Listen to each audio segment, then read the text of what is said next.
Hello and welcome to video lecture series in sociology. Today we are going to discuss from your textbook Social Change and Development in India, chapter 3, titled as The Story of Indian Democracy. This chapter is broadly divided into 4 parts. The first part deals with understanding the concept of democracy. The second part deals with Constitution of India, its core values and the procedure of making of the constitution.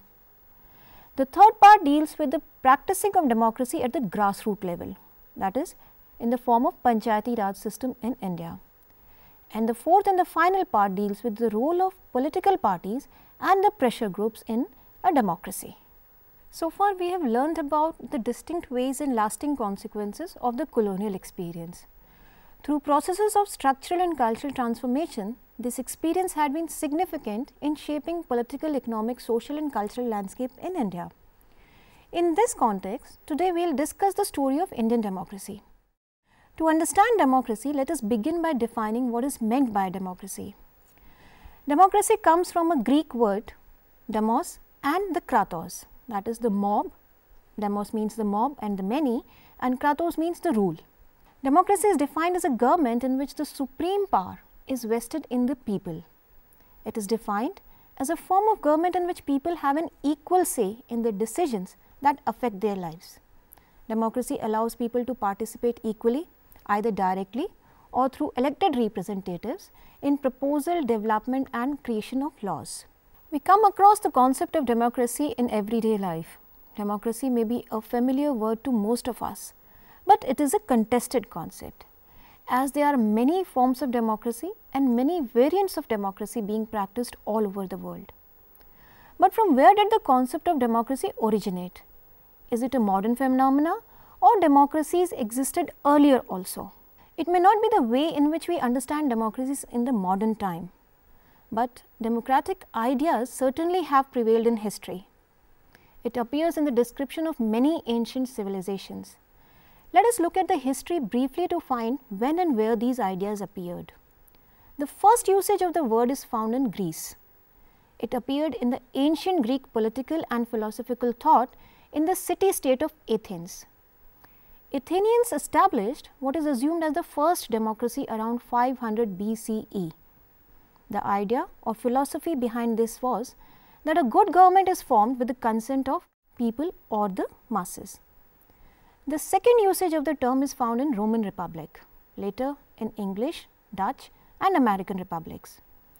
During this era, it was thought that good government is a mix of ruling minority and majority, that is the masses.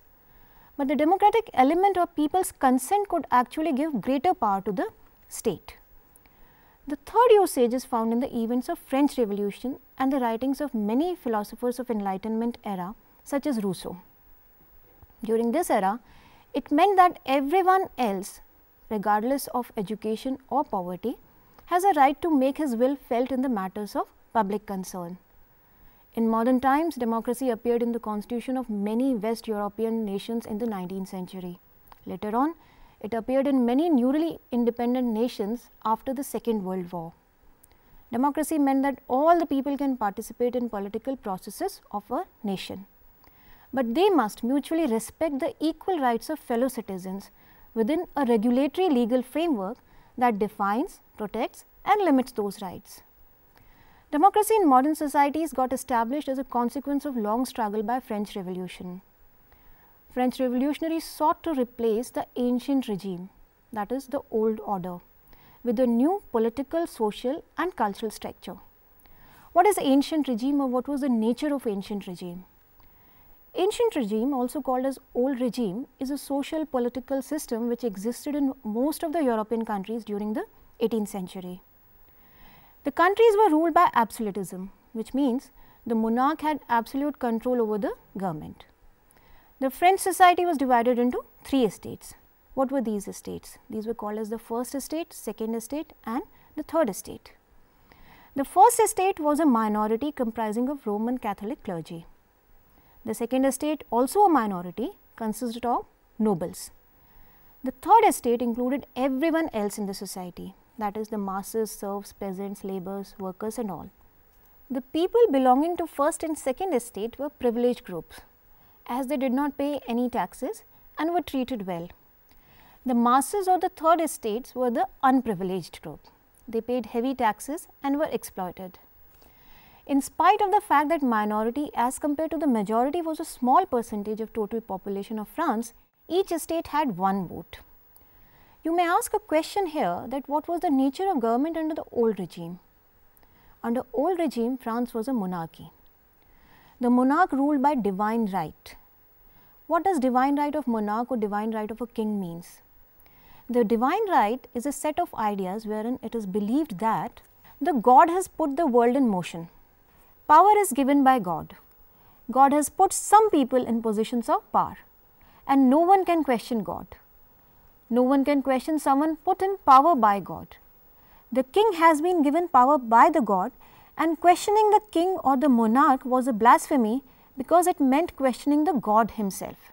So, what did the king do to rule? The king appointed the officials who governed France's 30 districts and also appointed the people who would collect taxes for state and carry out his laws. The king controlled justice by appointing judges and controlled the military as well. He decided about imposing all taxes and decided how to spend the collected money or the revenue. Interestingly, the king could imprison anyone at any point of time for any given reason. He made all laws and decisions regarding war, peace and punishments. The economic conditions too prevailing in France were pathetic under the old regime.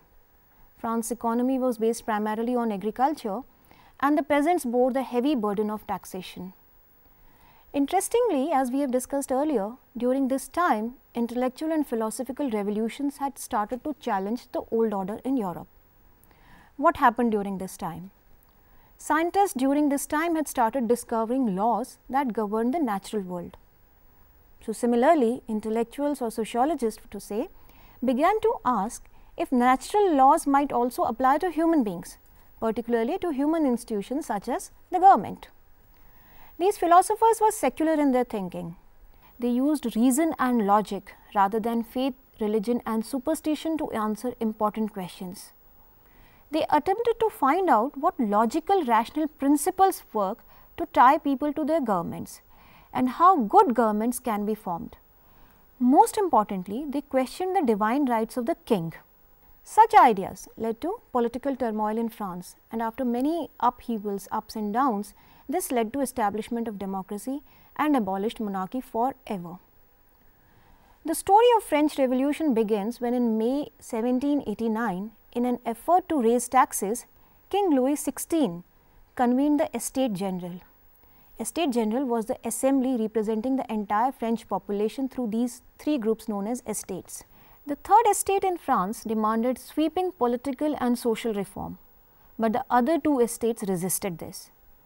On 20th June 1789, the third estate withdrew itself from the Estates General and declared itself as National Assembly. The National Assembly decided not to disband until France had a written constitution. In August 1789, the National Assembly issued the Declaration of the Rights of Man and the Citizen. It proclaimed the equality of all men, declared that sovereignty resided in the people, and it asserted individual rights to liberty, prosperity and security.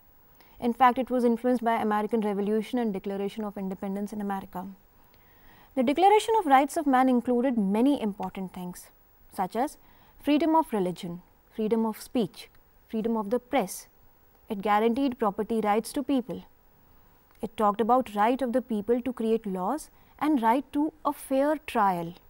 And finally, liberty, equality, fraternity became the motto of the National Assembly.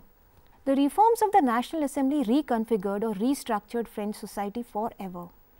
How did it do, or what kind of changes came about?